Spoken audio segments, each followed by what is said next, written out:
Hi everyone, welcome to another Operto Feature Bites.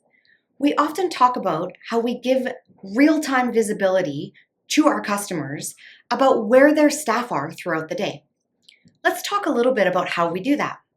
Today we're going to be looking at the tracking screen.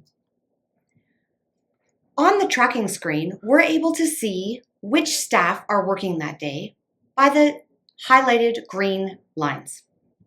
Here we can see that Sarah started her shift at 9:07. She then was at Surf and Sun doing a checkout clean from 10:27 until 12:40.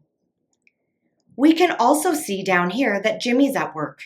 He's currently at My Hilltop Heaven doing a checkout clean, and he started his task at 1:30 p.m.